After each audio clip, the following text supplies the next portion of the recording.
we just want to thank you for coming, even if you are friends and relatives. And for any of you who might not be.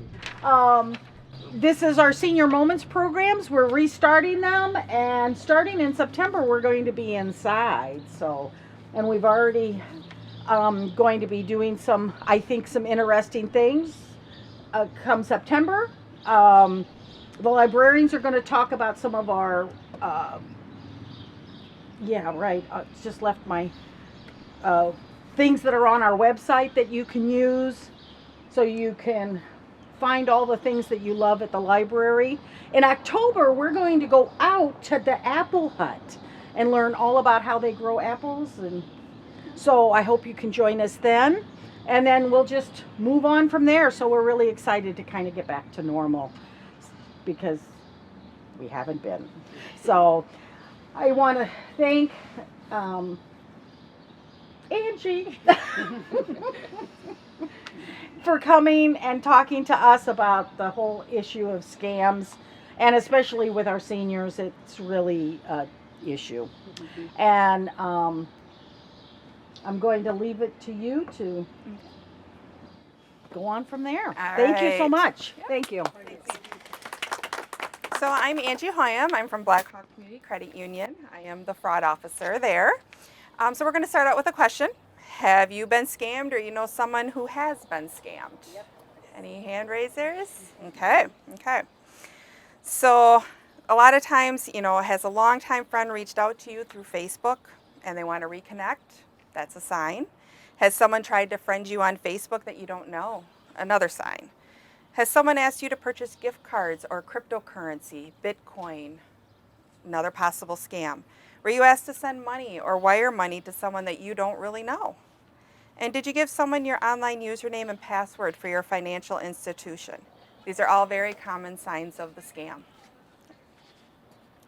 So some of the common scams right now, we have Craigslist, loan scams. A lot of people like to go online and apply for loans online, and the majority of them are scams also. We have the imposter scams. They pose as celebrities, Social Security, the IRS, etc. It goes on and on.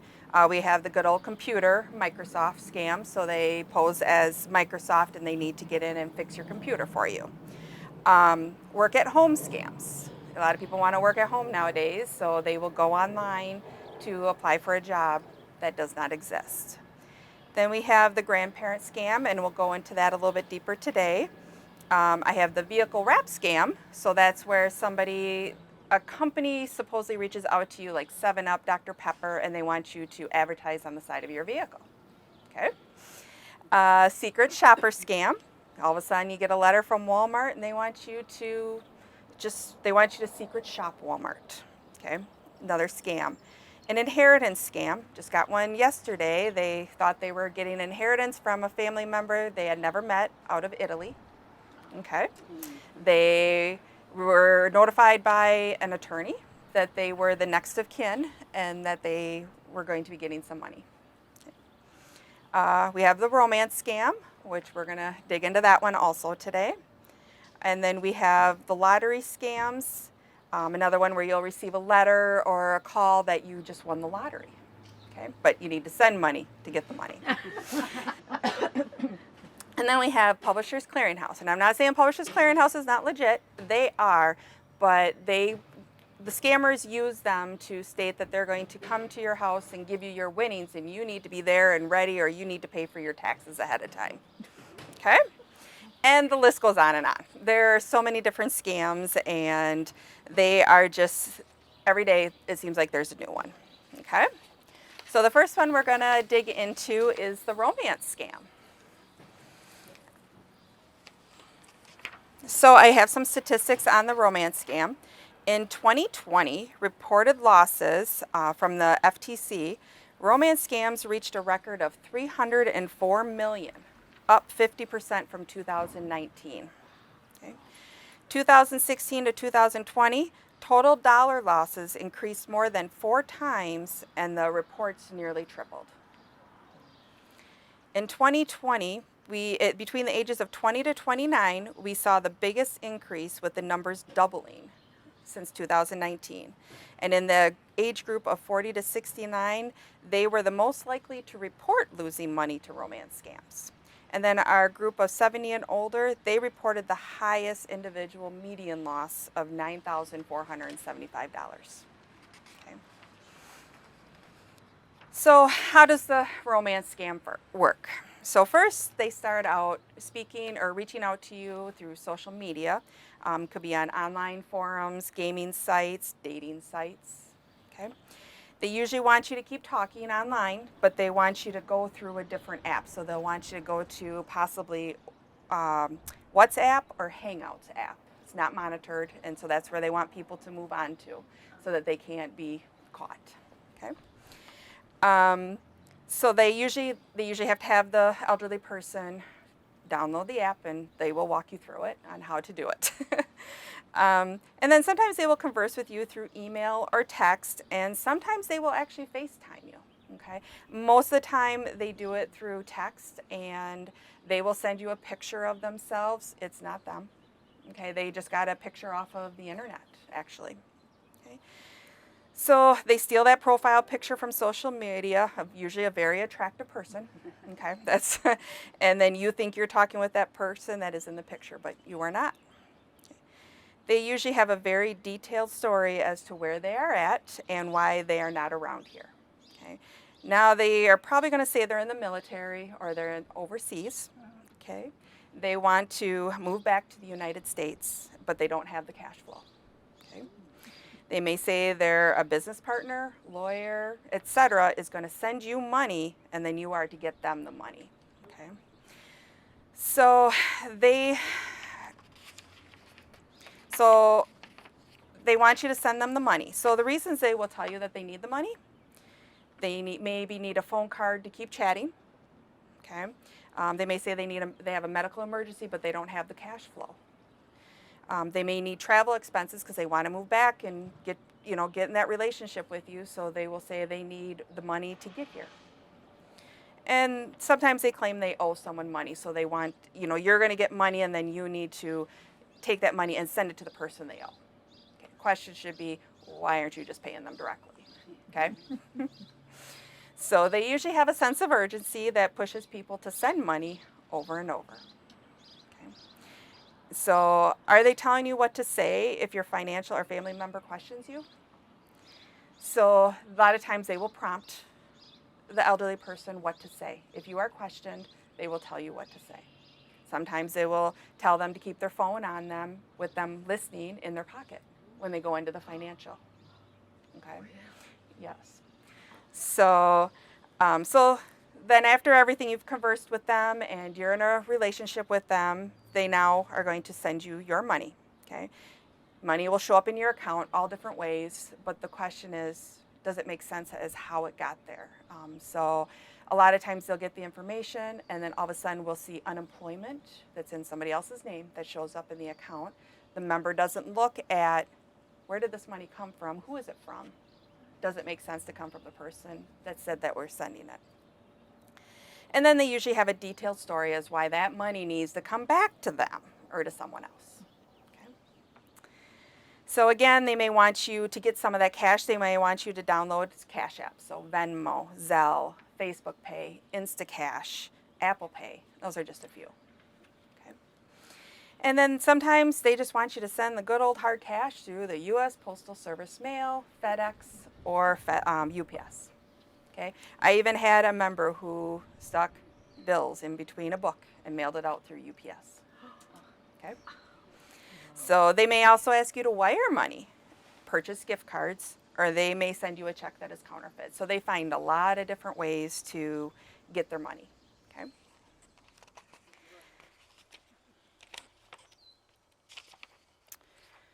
So in the end, you think you are helping someone you care about, but what you're actually doing is you're laundering stolen funds for them. Okay. So in 2020, gift cards increased by nearly 70%.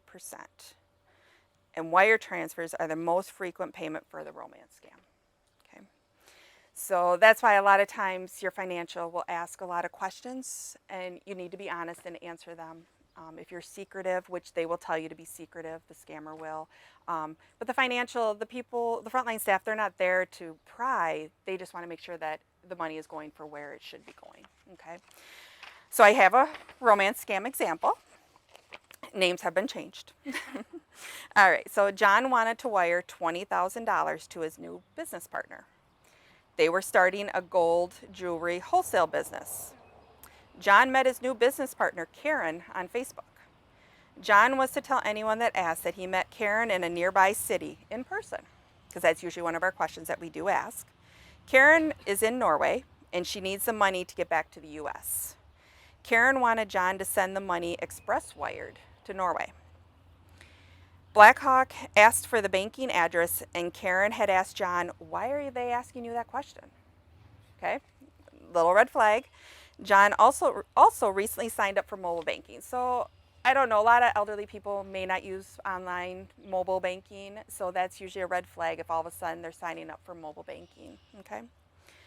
It was determined that this wire was a scam, and John was warned about it, and the wire wasn't sent. We caught it, we stopped it, okay? A couple months later, John had a withdrawal from his pension, and there were external transfers set up to go to another financial. John then did another withdrawal from his pension and had cashier's checks made payable to a custom builder. He told the Blackhawk employees that he was building a home, which would make sense. You know, the deposit was in his name. He was getting cashier's checks made out to a builder. Okay, makes sense. John thought him and Karen had a joint business account at another financial. He received checks from Mike, a new guy. And he wrote checks to his Blackhawk account and again had cashier's checks made payable to the builder. The checks that John wrote from the other financial were returned. His name was not on the account, and the account did not have checking on it. Okay? So John received his pension withdrawals, legal money, and sent cashier's checks to builder. Pretty sure the builder A doesn't know or does not exist. Okay? And John was in the branch. After we had talked with him and determined again it was a scam, he was in the branch and he was still texting the gentleman named Mike that got him the checks. And he said, well, Mike spoke with the bank in a three-way call and he said everything was all good. It was not good. In the end, John lost all his pension money. Oh my God. Oh, wow. So what can you do? First off, never send money or gifts to someone that you don't know or haven't met in person, okay? Talk to someone that you trust. They do try to find people that don't have anybody that they trust, okay? Go slow, don't let them rush you. Ask questions and look for inconsistent answers. You can even take that image that they sent you and you can do a reverse image search in Google to see maybe other names that were tied to it. And then you can always go to the ftc.gov romance scams, and they also have more information also on there. Just don't give them your hard-earned money. Stop and ask questions, okay? And if you're not even sure, I have business cards. You can always call or email me, and I will certainly listen to the story, and we can figure it out, okay? Any questions on the romance scam? You know, what I find interesting about all that is that people are afraid to involve somebody because it's like they're embarrassed to ask the question. But it's more embarrassing when you know, a year later have no pension left. You know, I mean, it's better to have one person you can call and say, hey, I want to do this, or they're asking for this, and have you be able to give the feedback. But they just don't want to. No, and I know a lot of people get embarrassed when it is brought to their attention and they feel like they're the only person that this has happened to. We wouldn't have these statistics if there was only a handful of people. I mean, it's happening everywhere, and the scammers are good. I'll give them that. They are very good. Okay? So the next one we are going to talk about is the grandparent scam. Okay? So some statistics on that. Under the FTC's site, they had cases totaled 91,585 cases from the beginning of 2015 through March 31st of this year. So since 2015, 91,585 people have been victims of the imposter scammers. So again, we go back to they're posing as lawyers or law enforcement, IRS, Social Security. Okay. So how this one works, grandparents receive a call from someone posing as their grandchild. Grandchild is frantically telling them that they're in trouble. Okay, they have been in an accident, they've been arrested, they were involved in a robbery, something. Okay, the grandchild may also claim to be in a hospital or they're stuck in a foreign country. So they'll mention a few family particulars which they receive from social media, because most everybody has a social media somewhere, and there's information out there. So there's information for them to get. So the grandchild then hands the phone over to the scammer, who's posing either as a doctor, police officer, lawyer, or a bail bondsman. And the grandchild wants you to wire money, and don't tell mom and dad. Okay? So they usually want the elderly person to wire money by gift cards. They will tell you someone will come to your door and pick up the cash, or they'll ask you again to send that cash through FedEx or UPS. They will get the elderly person upset and anxious because they feel their grandchild is in harm. Okay? They will tell them to go to their financial and withdraw a certain amount, and they are not to tell anyone that they are doing that. Okay? They will tell the elderly person what to say just in case someone asks questions. And then again, they will tell the elderly person, keep me in your pocket on the phone and keep it on so I can hear what's going on.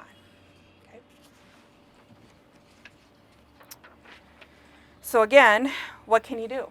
Well, let's take a breath, resist the pressure to pay, get off the phone. Okay? Get off the phone, call the grandchild at the number you have for them, see if you can get them. You can call the grandchild's parent to find out where they're at. Yes, they told you not to call them, but call them. Okay? And we have in the past, we've called the police, and the police will find the grandchild and get them on the phone so the grandparent can talk with them. So here's a grandparent scam example I have. Sally received a call from someone posing as an officer at a police department, and the officer informed Sally that her grandson was in jail. He was supposedly pulled over and had marijuana in his car that he was not aware of. Sally thought it sounded like her grandson. Grandson lives out of state, okay, so that made sense. They said it happened in Florida, which is where the grandson lives. The bail bondsman reached out to her and told her that she needed to go to her financial and withdraw $10,500 and to send it overnight through UPS. Okay. After she sent that money, the bail bondsman called again and said that the bond increased. They needed another $10,500. Okay. Again, the money was sent through UPS. When she was questioned by the Black Hawk employee, she stated she was doing home updates. The scammer told her to say that. Okay. The manager wanted her to take a cashier's check, but Sally said the construction company wanted cash. Okay. So once the family found out, so she did finally confess to her family. The family tried to stop the UPS packages. They had already been delivered and picked up by someone. I believe that one was used at an address of a home that was either vacant or in the process of being remodeled, so nobody was there. So, yeah. So the grandparent scam, that one is, I know the grandparents want to help the grandchild, but first, you just got to stop and just, hang up, call the parent. Angie, when that happened to my grandma, the scammer said, she said, why don't you sound like you?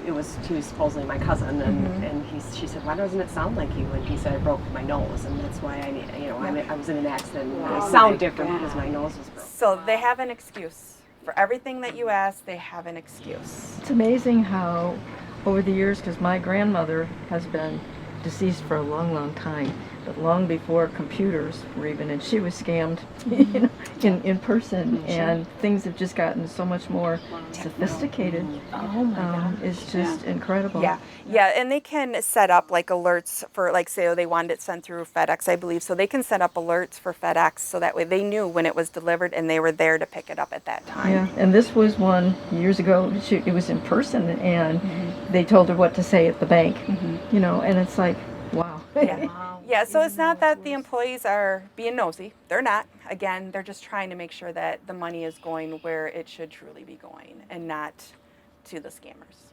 Yeah. I had an acquaintance that something similar. Now, she lost 3,000.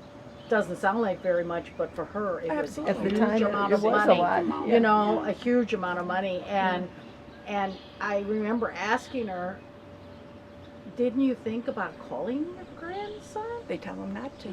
Yeah, and she said, "No, I was so concerned. I just wanted him out. He was in jail, and it was the sheriff who called, Yeah. and I mean, come to find out, her son, who lived in the same town she lived in, was right at work, Oh. and his dad, her son, was also at his job. She could have contacted either one of them." Sure. But she was so, they had her so panicked about what was going to happen that she took out her savings, her life savings. And it was, oh my gosh, I can't.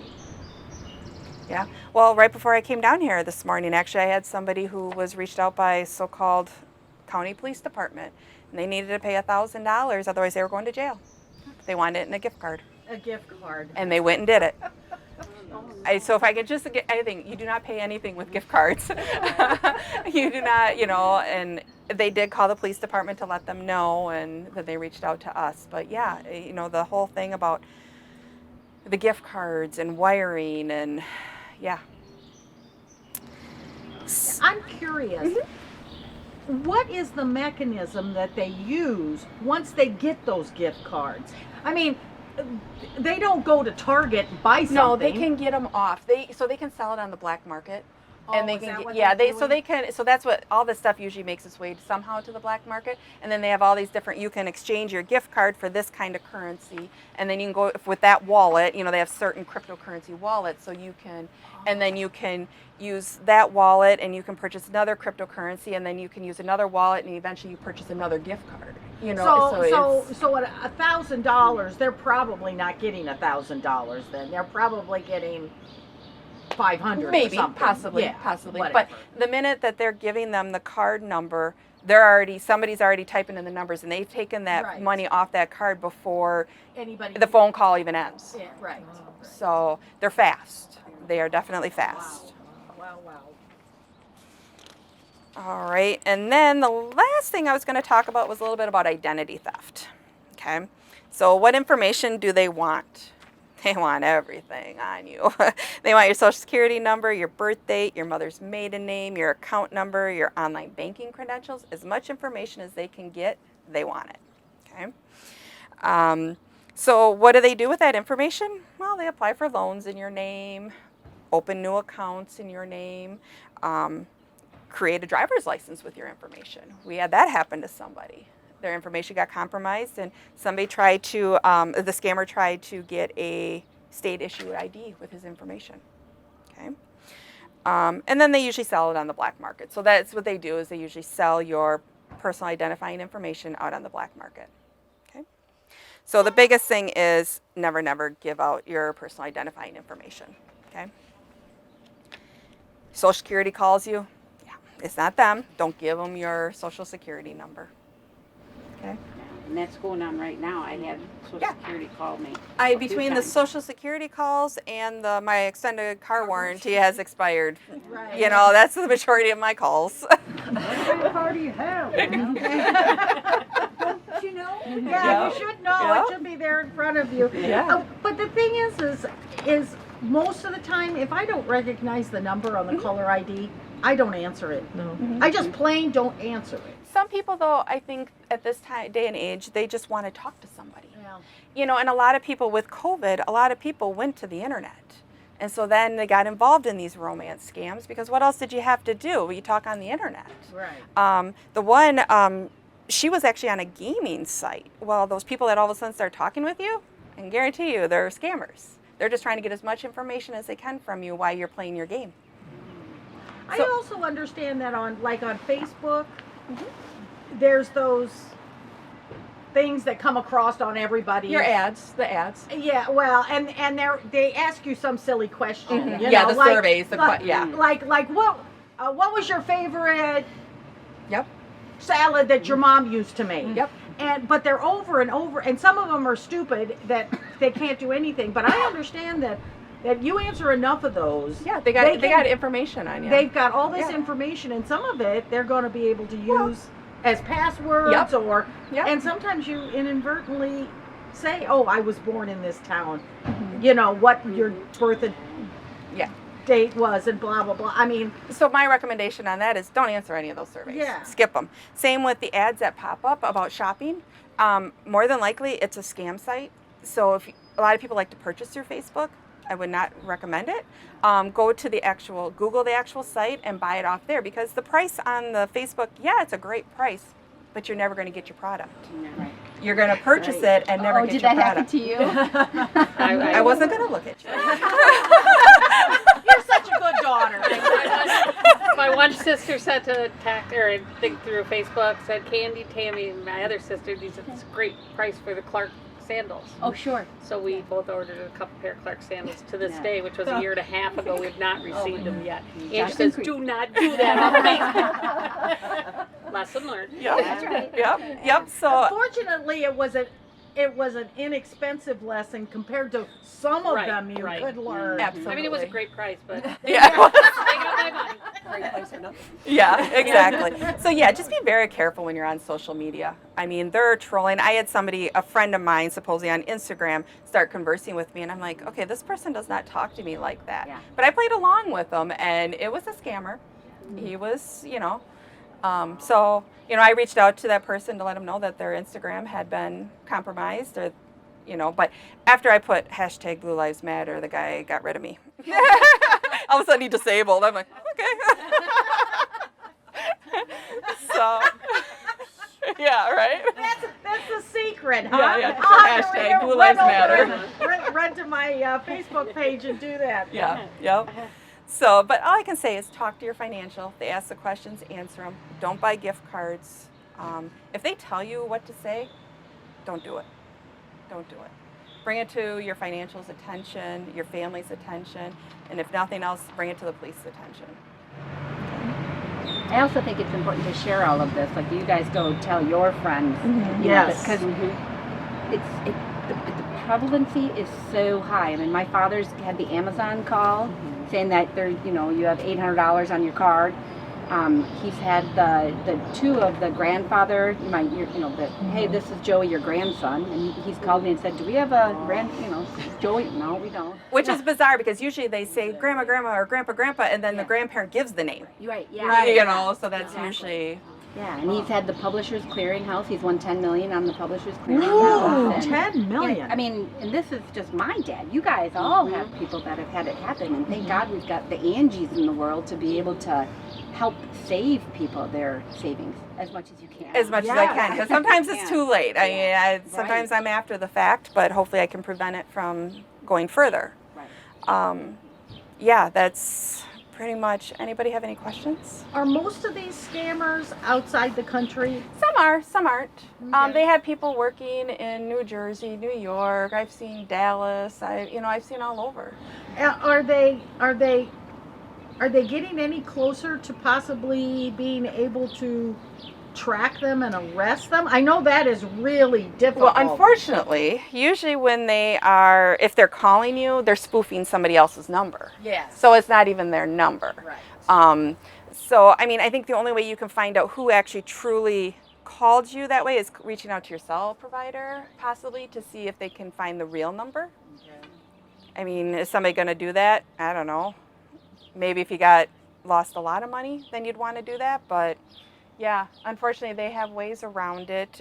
They have, one guy, and I have actually the AARP magazine a couple months ago, there was an article, and on the front was like a call center of these scammers. A guy had hacked into their computer system. Did you read that article? No, I did oh my not, gosh. but I have heard about Yes, them. and so I watched his YouTube videos, and so he just wanted to catch these guys or alert seniors that you're involved in a scam. So he posed as somebody that they were going to scam him. Well, while they were trying to scam him, he was hacking into their computers. So then he could see the camera in the room, and he took pictures of the room, and it was like a call center. Yeah. And so a lot of times when one is running one scam and he's like, I've gotten as far as I can on this one, he's probably passing it to his neighbor saying, here, try your scam on this one because I got this much out of them. Maybe you can get some out of them. Can I ask a very basic question? Sure. Tell me, I'm so sheltered. Tell me what the black market is. Yes. The black market's where they sell illegal items. So you have drug trafficking, sex trafficking. You got, you can buy guns, anything, drugs. Well, you have to dig pretty deep. Only I mean, I've seen somebody go into it, but it takes a lot to get there. It's almost like you have to know someone to get there. Well, isn't it on what they call the dark web? Yeah, it's the dark web. Which is part of the internet. Yes. But yes. you have to have from what I understand, you have to have. You really have to know computers. Yeah, and you have to get go into it. And you have to go to certain servers and that. Right, exactly. Do we need to watch you? Exactly. Yes, I was at a seminar once, and they went in to the deep dark web, showed us how to get there. And normally, you know, when you would search something normal here, it's different there. It's just completely different. You think you're searching something cute and cuddly here, that's not what's on the deep dark web. It's yeah. So they got people who are always watching that, and their domains change, is my understanding. So they may have been in on the one, but then all of a sudden it changes, and then they have to go to a different one. So yeah. Yep. So it's yeah. So that's where they buy all the illegal stuff. So in the end, actually, that more than likely that's where your money's going, if you get scammed out of it. I don't have enough energy to do all this. Right? Yeah, but these young, job. Yeah, that's their job, and and so the guy from the AARP magazine, in the end, he ended up scamming them out of a $5 gift card, I think it was. I don't know, and he told the guy, he goes, did you, he goes, I scammed you guys, and they all laughed and like, yeah, you're the first one that's ever done that. He donated the gift card to a charity, but he just wanted to see if he could do it. But if you ever get a chance, I purchased AARP as a joke for my husband when he turned 50. But let's just say I enjoy it very much, and I keep the subscription up just for my job, just to kind of reference and look. There's a lot of good information. There's also information on FTC.gov and then identitytheft.gov. A lot of good stuff. So if you've ever gotten scammed, I would highly recommend reporting it. Or somebody that's been scammed, suggests that they report it. And I think a thing to remember about that, okay, you don't know who they were, you don't know where they're at, you don't know. But that doesn't mean that people who understand how to do these investigations might not be able to figure it out. If you don't tell people what has happened to you, there's a much better chance for it to happen to others. Yeah. And so even if you don't know anything about it, let people know that it at least happened to you. Yep. And there's no shame in that. no, there is I not. have people that when they receive a call from me, it's not usually a good one, but I have a lot of different reactions. I have people that are very thankful. I have some people that beat themselves up and say how stupid they are. And then I have the ones that I'm a liar. I am not telling them the truth. That is the love of their life. Okay. So, I get mixed reactions, but I can do what I can do, and, at least I inform them. So, yeah, the biggest thing, is if something seems odd, bring it to your financials' attention. And sometimes when you think about spoofing, we've gotten calls from Mercy Hospital, and after I picked up the phone, I realized, wait a second, they don't go by Mercy Hospital anymore. No. But that's the number, and when I looked it up, that was the number. Sure. They just never changed their. Yeah, and provider. so I called Mercy Hospital and said, I know there's not much you can do, but just so you know. Mm-hmm. And one time I picked up the phone, and they had spoofed our number. Yeah. They were calling us with our own number. That's happened to me at home. At my house number, it showed us calling. Yes, it's Okay. like, what? You know. So sometimes they're not the smartest. So tell if, you know, even if you get one of these phone calls and you don't realize it, and you just talk to somebody, even if nothing happens, call the police. Let people Well, I don't know if know. we want to call the police on all those, but Well- at least, I mean, you can report it. You can report it to report it. That's the ftc.gov. idea. I would go Yeah, that route. okay, there we Yep. go. You FTC. I gotta knew also this. realize when you get a phone call, and a lot of times it'll say your phone will be set up as a spam, but it's not a spam call. That means that number was used and somebody reported it as spam. So Okay. they probably spoofed that number, somebody reported it as spam, so now whenever that number calls, it comes up as spam. But Yeah. it could be, I've had them, the hospital Yeah. call me and it comes up under a different number, and it's actually the hospital. Right. You know, they don't Oh, use interesting. I mean, a lot of people don't use, for some reason, it's a roving. It's Well, a roving. a lot number. of like businesses, they have their main number that people can call into, but everybody who works there has a different line and a different number. So it may not, you know, it may be one of those numbers. So the biggest Yes, thing they is, will. yes, they'll leave a message. If it's important, they'll leave a message. Yeah, we recently moved here, so we were getting a lot of calls Sure. from people we needed to deal with. Mhm. Right. But you don't recognize the number. Sure. Yep. That must be a real hard one because you don't recognize the numbers Yeah, yet. and you don't really want to make them deal with answering machines and back and forth. Back Right. And forth. Right. We get a lot of calls from that where we moved from saying they were interested in our property. Oh, They say, talk to the new owner. right. We recently had a postcard with a picture of a family, we don't know, from Beloit saying that they needed a home for a family member and they had driven by our house and would we like to sell our house, and it's like, Wow. they're crazy. Wow. I was gonna say, I'm starting to hear about things where literally your house is sold out from under you and you don't even know it.